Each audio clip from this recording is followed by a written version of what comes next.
Halo teman-teman, jumpa lagi dengan channel Ngorek, ngobrolin semua tentang forex. Sebelum kita lanjutkan, jangan lupa teman-teman untuk subscribe channel ini terlebih dahulu, like, dan juga nanti jangan lupa meninggalkan komen. Oke, kita lanjutkan ke videonya. Kita lanjut ke forex ya, atau foreign exchange ya.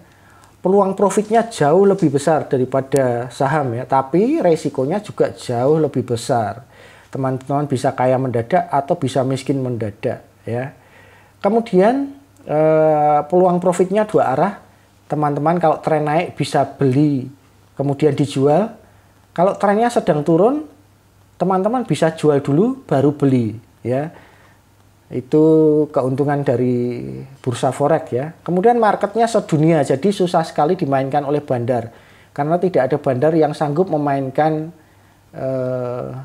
harga mata uang dunia ya, terlalu besar modalnya ya. Kemudian marketnya buka Senin sampai Sabtu 24 jam ya. Jadi kalau teman-teman malam-malam bangun tidur, kemudian nggak bisa tidur, mau cari uang dari bursa forex bisa ya. Bisa pakai HP, bisa pakai laptop ya. Aplikasi namanya MetaTrader 4 ya.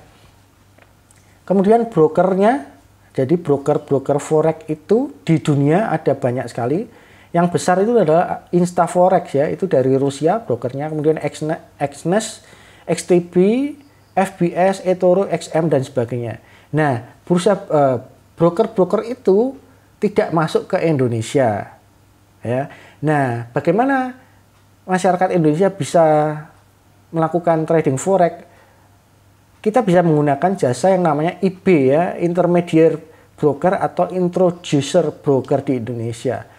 Nah, salah satunya adalah ProInsta, OktaFX dan sebagainya ya. Teman-teman bisa cari di forum-forum atau di internet banyak. Nah, yang perlu teman-teman pahami adalah karena tidak ada broker resmi yang masuk ke Indonesia, maka akses ke website-website forex itu diblokir ya oleh Kominfo ya.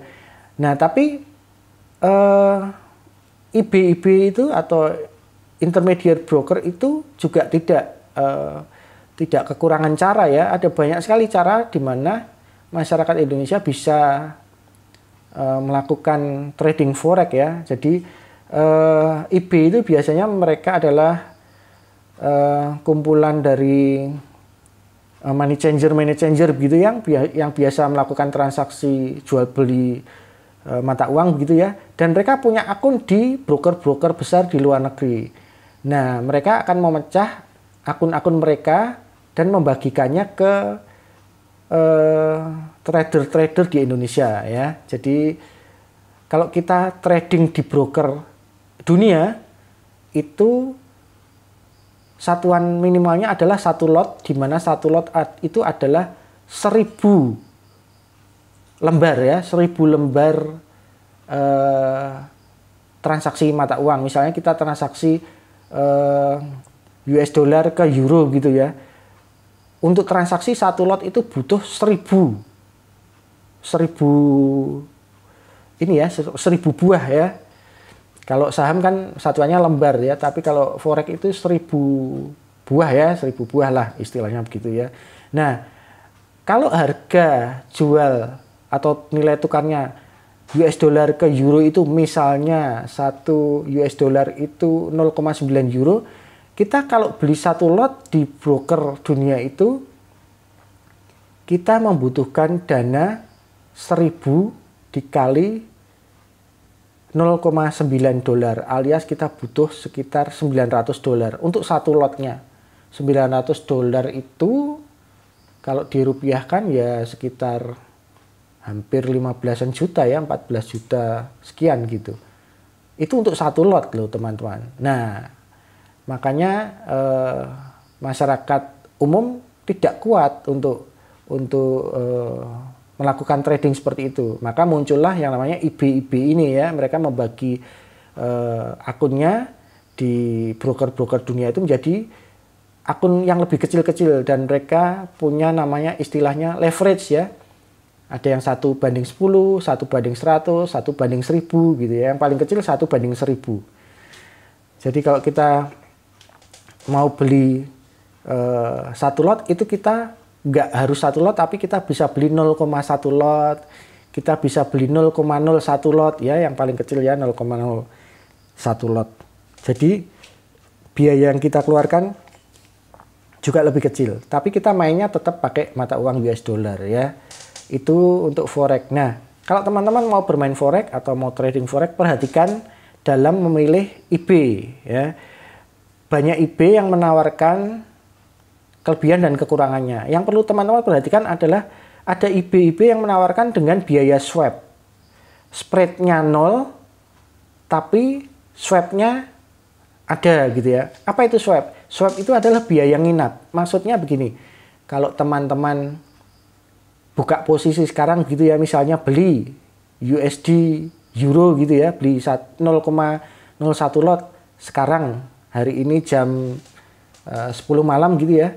Kemudian teman-teman menyimpannya melewati jam 00 ya, jadi sampai besok gitu, itu kena biaya nginap namanya swap.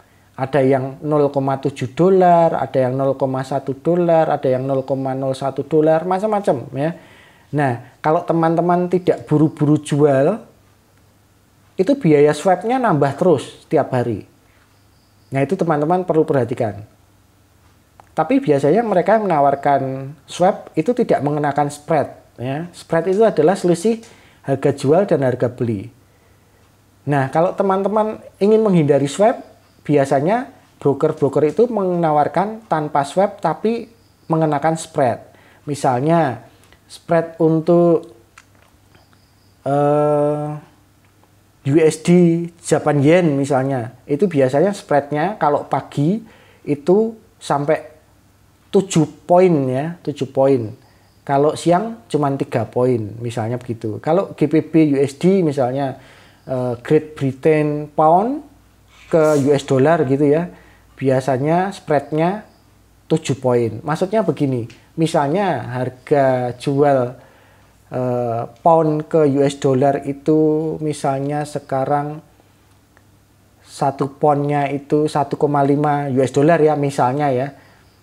Itu kalau spreadnya 7 poin berarti kalau kita beli itu kena harganya di 1,5 ya. Kalau kita jual, kita buka posisi jual, kita kena harganya di 1,507. Sebentar. Kalau kita beli kena harga di 1,507, kalau kita jual kita kena harga di 1,5 ya. Jadi pokoknya ada selisih, ada spread ya. Jadi itu perlu diperhatikan. Ya, itu tentang forex. Kalau ada yang mau didiskusikan bisa komen ya. Kemudian yang lain lagi adalah future trading atau komoditas ya, bursa komoditas ya, bursa komoditi. Regulatornya adalah BAPEPTI, Badan Pengawas Perdagangan Berjangka Komoditi ya.